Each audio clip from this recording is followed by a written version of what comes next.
Hello everybody, Crypto Chaperone here, and back at it with the night mode setting. I thought yesterday it felt pretty good, so I'm going to do it again today with my white shirt so I stand out a little bit better.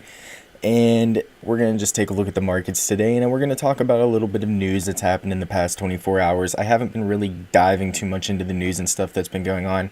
I've been reading through a couple of ICOs recently that I've wanted to do some reviews about. So one of those is actually going to be the Blue Zell ICO. So hopefully within the next 2 days, I'm going to be coming out with an ICO review for the Blue Zell ICO and potentially even the Nucleus ICO that is coming up. Those are both going to be coming up within the next month, and those are two ICOs that I have been watching for a decent amount of time. They both have had whitelisting opportunities recently, and I think the Nucleus whitelist opened and closed within like 48 hours. It was supposed to be open for about 2 weeks, but it had a very high demand. So the whitelist closed a lot earlier than they expected it to, and a lot of investors even expected it to. So a lot of people that were trying to get into that did not have the opportunity to. And I'm going to kind of go through and talk about why I think those are good, but that's kind of in the future. Today I'm just going to talk about the markets, kind of what's been happening in the last 24 hours. I'm sure you noticed your portfolio definitely going up yesterday and probably going back down today. Just a lot has been going on in the market. So if we look at our market cap, we're sitting at about $554 billion. Now yesterday, or within the last 24 hours more or less, our market cap went up to over $600 billion. And then it dropped down a little bit. And then as soon as it hit $600 billion again, within an hour after it hit it for the second time, we had about a $50 billion pull out of the market within an hour. So it was definitely some sort of a coordinated effort. I think it was potentially because of the double peak hitting the market cap over 600 billion. Maybe that was just what someone had something said at. And also yesterday we had some news break of potential ICO regulations that are going to be coming out of South Korea. Now, it doesn't really necessarily mean that they're going to be banning ICOs and everything like what we have with China, and they're not going to be letting people participate.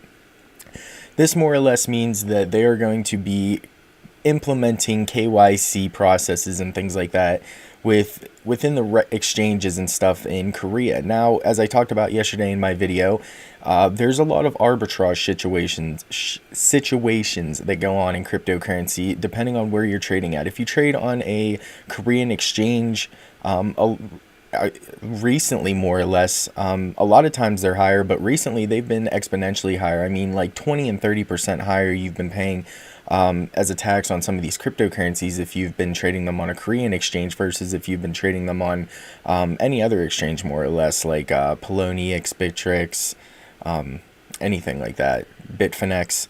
So what a lot of people are doing is taking this opportunity to take arbitrage, and essentially what that is when you go and you buy the really cheap one, you take it to a more expensive place and you sell it and you take the profits, and you continuously do this. Now, a lot of the exchanges over in South Korea, they don't really have the know your client process, the KYC, know your customer thing on their exchanges. And a lot of them you can just sign up. You don't have to put any special information in. You sign up, you give them your email, they'll send you a verification email, and you're in. That's all you have to do. And potentially what you have going on in this situation is you have a lot of money laundering and a lot of undocumented money, more or less, going in and out of the cryptocurrency world. And South Korea, more or less, they're going to start to regulate this so they can tax it in the long term. And they want to cut back on people doing these arbitrage situations as well. So as this starts to get implemented in more and more exchanges that North Korea has access to, and that the prices are a lot higher, I'm sure we're going to either see the prices start to close a lot, or we're going to start to see their prices go up even more, and our prices are going to start to follow suit. So a lot could be happening in cryptocurrencies due to the prices in the next week or two, especially with this upcoming year. As you've seen from right now, our highest all-time high was $100 billion from where we are right now. Our all-time high was about $654 billion. So we had $100 billion pulled out from our all-time high, and the reasons are potentially, in my opinion, what I've been talking about for a while is that, it's the last quarter of the year. A lot of companies, a lot of venture capitalist companies, all those things are going to be pulling out profit. Any individual investors, brokers, things like that who have started to dabble in cryptocurrencies or were doing it throughout the year, maybe just in the last month when you had the Bitcoin futures news that kind of got released, and you had a lot of institutional money come into cryptocurrencies. You're going to see a lot of those people start to take out their money the last quarter of the year. But what's going to happen in the very first quarter of the year, within probably the first 2 weeks of the year, is you're going to see a flood of money start to come back in, because these companies, they don't really need to make their books look good anymore. At the last quarter of the years, when you're trying to really write off all your expenses on your books and kind of even everything out and break even, and the first quarter of the year, you're starting a whole new year, more or less. So a lot of companies are going to actually start to dive into cryptocurrencies. If they haven't, a lot of them have potentially been sitting on the side. A lot of institutional funds have been sitting on the side watching, and they're just waiting for their opportunity. And maybe now these red markets are just, natural forces pushing it down, waiting for institutional money to come in. Maybe they are somehow forcing it down. As they're pulling their money out, naturally, a lot of people are going to fear that something is going on, so they're going to pull their money out, and eventually the prices are going to go down, and then they're going to rocket back upward, I think, within the first 2 weeks of 2018. And something else that I've been talking about as well is you have tax season coming up, and you are able to start filing for your tax reports or whatever you need now, and you're going to have people that are potentially getting their tax refunds within the next couple of weeks. So you're going to have massive amounts of money coming into cryptocurrencies. You have Thanksgiving and Christmas, when a lot of people were just getting into cryptocurrencies and were learning about it from friends and family and everybody that they saw who potentially had interest in cryptocurrencies and maybe made some profits and shared their interest in cryptocurrencies, and maybe those interests rubbed off, and some other people are just waiting on the sidelines until they can have a good amount of capital to get into it. And when people get a few $1,000s back for their tax refunds, that's when they're going to actually have the capital to get into these cryptocurrencies. And when the average everyday person right now only maybe has a couple $100s to put into cryptocurrencies, even around the holidays, I mean, you're getting money, you're spending money, you've got a lot of money moving around in and out of your accounts. So you're probably not going to be putting a lot of your spare funds into cryptocurrencies at the moment. But as soon as you start getting those expendable funds, those funds that you really don't care about, they were taxes to begin with, and a lot of people just use them for vacation funds, and they just blow them to begin with. So there's no reason why a lot of people aren't going to be putting a ton of their money into cryptocurrencies. I'm sure you're going to also see a lot of people taking out loans, second mortgages, everything else as this market starts to boom, because you're going to start to see a lot of these currencies going up 5 and 10 times in the course of just a month. Even as you've seen, Ride has gone up massively. What else has gone up massively? Ripple, Litecoin. Litecoin's kind of drawn back a little bit. IOTA, Icon. A lot of these coins have gone up massively. Even Verge, as I've been talking about for the past couple weeks, has gone up massively. And the reason for this is just because a lot of ignorant money is coming into cryptocurrencies. They don't know what they're investing in, and they're following what a lot of people say. Now, the reason I'm saying that is because it's going to lead me into my next thing that I want to talk about is John McAfee. So yeah, a couple days ago I did talk about how you should probably follow John McAfee because he's getting into cryptocurrencies and he's randomly talking about a coin every day.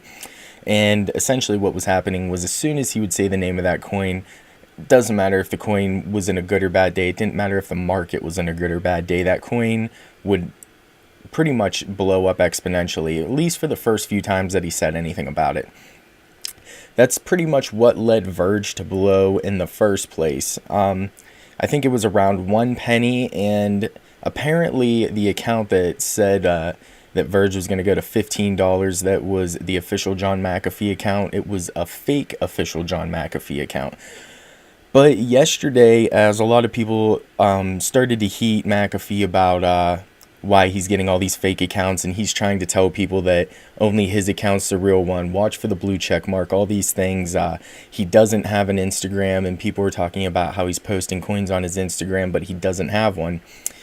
But what he also said to a comment was, I saw somebody come out and say something, and he said that it was completely ridiculous for people to, this is what McAfee said, it was completely ridiculous for people to think that Verge would go to $15. And apparently he said it would go to 15 cents. But when somebody came out and said, why didn't you correct this fake tweet or whatever, a week ago when it happened, apparently McAfee came out and said that it just happened a couple hours ago. So if you've been paying attention to anything related to John McAfee or anybody talking about it, you would have known that that happened a week ago. So there's definitely some shady things happening between McAfee. Potentially, maybe he's even making fake accounts. Um, it's really something you're going to want to do with your own due diligence. He apparently also had his account hacked and was posting just a bunch of random coins that were coins of the day. Uh, Yesterday or 2 days ago as well, he also posted that he was not going to be doing a coin of the day anymore because apparently God came to him in his sleep and just said that, this isn't the best idea. You're taking money from all these ignorant people and everything like that, and cryptocurrencies and all these things. If you're really into this space, more or less, you shouldn't be preying on innocent money. So he started to say that he is going to only be doing a coin of the week now or whatever.